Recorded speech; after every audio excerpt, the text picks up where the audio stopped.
we will know how this war develops just based on geography, okay? So this is a map. And this map, even if you don't really know the war, even if you don't know the participants, even if you don't know the weaponry, this map will tell you exactly how this war will progress. All right, so some certain things to keep in mind about this map. This is what we call this area, okay? Really small, it's 33 kilometers wide, okay? People can swim across it. It's really, really narrow, okay? This small area, guys, it's called the Strait of Hormuz. All right?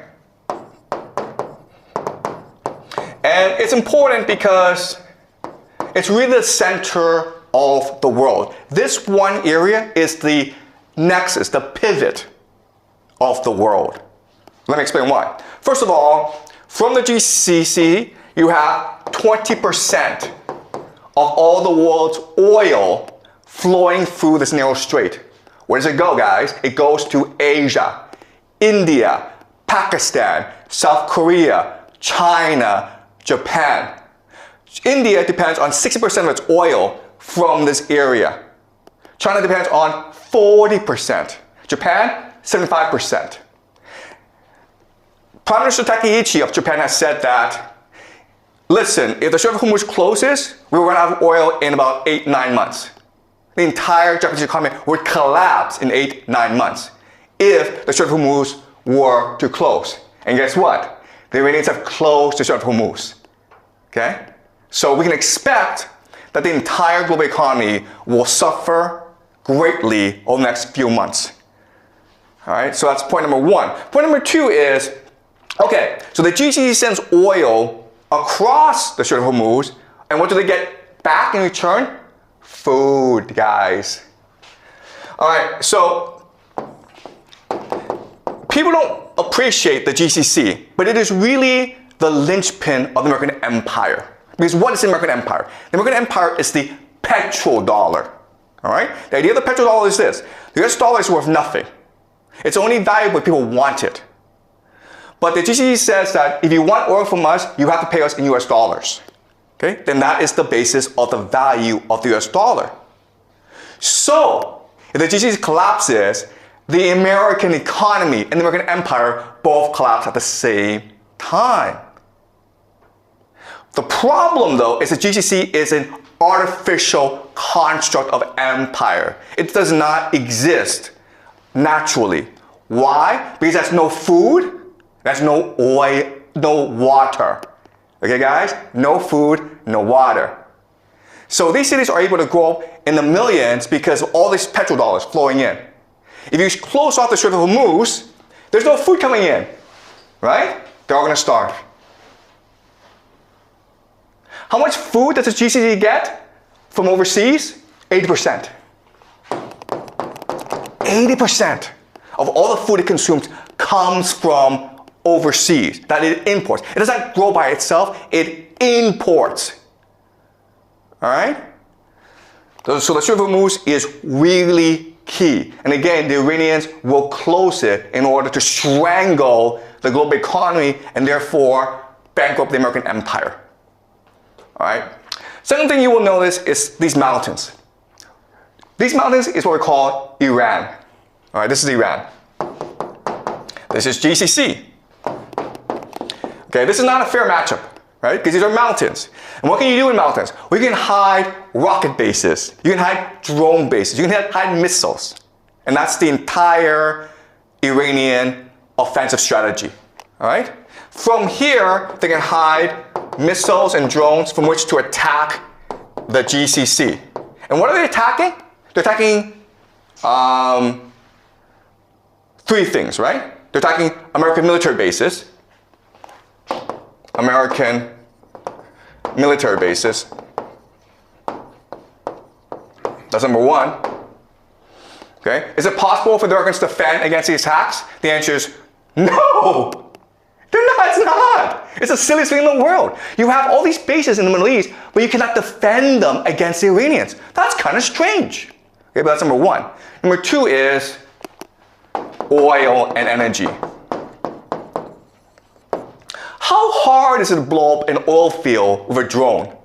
Not hard at all. Can you defend these oil fields? No, you cannot. All right? Number 3, and this is most important, is water. Okay? You guys don't know this, but the GCC has little access to fresh water. So the only way that it can produce water is what we call desalination plants, okay? These factories that take salt water and then through an electrochemical process turn it into fresh water for the population to use.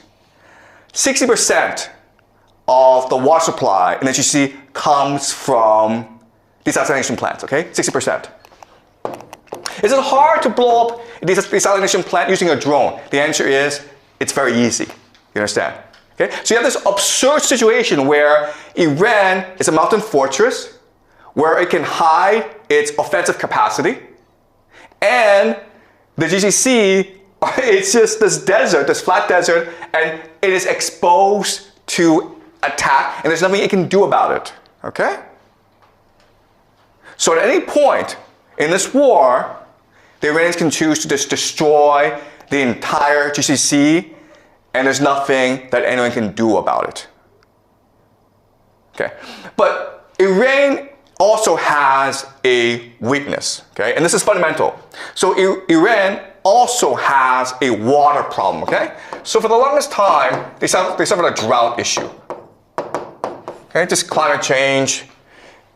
And so what the plan of the Israelis and Americans is destroy the water supply of the Iranians. Because the fortress, it is a mountain fortress, but it can also be a mountain prison as well, where people are trapped inside with no access to water. Okay, so what we're going to see right now, we're already seeing attacks on civilian infrastructure, hospitals. In the future, you'll see attacks on water supply, on dams, on reservoirs, on power plants. The idea is to make Iran so inhabitable that the people will have to rebel against the people, or there'll be a refugee crisis in Iran. Okay? So as you can see from this map, this war, it is the end of the world. Okay? Both sides have the potential to destroy each other. It's really a question of how far do they want to go. All right? We can also say this is almost a game of chicken. Okay? We can blow each other up. How far do you want to go? And the problem is this. The problem is that the Iranians are Shia, which believes in martyrdom. And you've killed the religious leader, the Ayatollah Khamenei. So they're willing to go very, very far. The GCC countries are Muslim, but they're materialistic. They love money. And also, most of the population are expatriates, foreigners. 90% of Dubai are foreigners. Guess what's going to happen if they suffer? They're all going to run away. Okay? So this is not a fair matchup.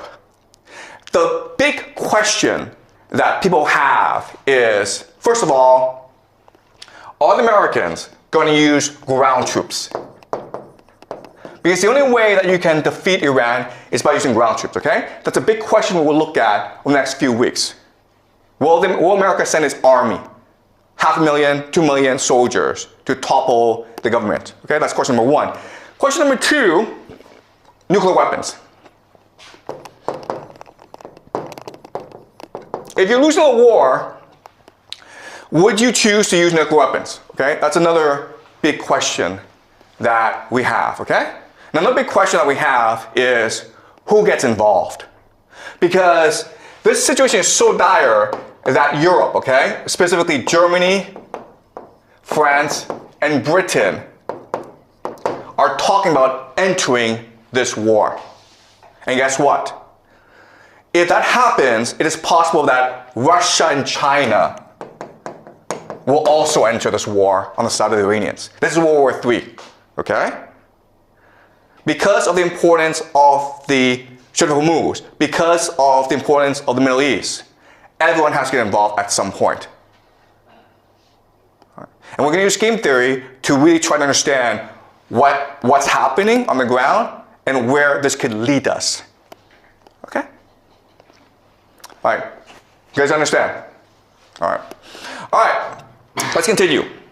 Okay, so again, there are American bases all over the Middle East. And originally, these bases were established to protect them from basically their own people. Okay? These are monarchies that were imposed on these nations by the Anglo-American Empire, the British first, and then the Americans came to support these monarchies. And so they provide defense. But then you're like, wait a minute here. I mean, didn't we just say that these American bases can't actually defend these people, that they're exposed? And the answer is, yes, that's true. But remember that the American military was built during the Cold War. Okay? And the Cold War was a war between the Soviet Union and America. And so the Cold War was defined as something called MAD, mutually assured destruction, because both had nuclear weapons, okay? So they didn't really go to war against each other. And so in other words, these bases aren't really meant to defend these nations from other enemies. They're really meant to impose American authority in the Middle East, okay? And it's the idea of this. It's the idea that empire, it is really a image. It is a hallucination. It's just an idea. Empire is it's an aura of invincibility and invisibility, okay? If you fear it, then you obey it. But it's not really designed to fight a war, okay? And so that's why we have this absurd situation. And because there are so many bases in the GCC, that gives the Iranians the perfect pretext to attack them in order to destroy the GCC economy, which will destroy the American empire. Right? All right, so this is how the war is shaping out, okay? So the red is the Israelis and the Americans. The yellow are the Iranians. And as you can see, the Iranians are attacking everywhere. Primarily Israel, okay? But also, as you can see, a lot of focus on Bahrain and Qatar. And again, the intention is to destabilize the economy and the government. Okay? It's to try to get as much instability as possible. All right? Okay, and as you can see, the Americans and Israelis are focused on Tehran. And so the Americans and the Israelis use something we call shock and awe. And the very idea of shock and awe is you decapitate the enemy. You cut off the head, the body will fall down. Okay? The problem, though, is, again, the Iranians see this as a religious war. And so the Iranians have announced total war.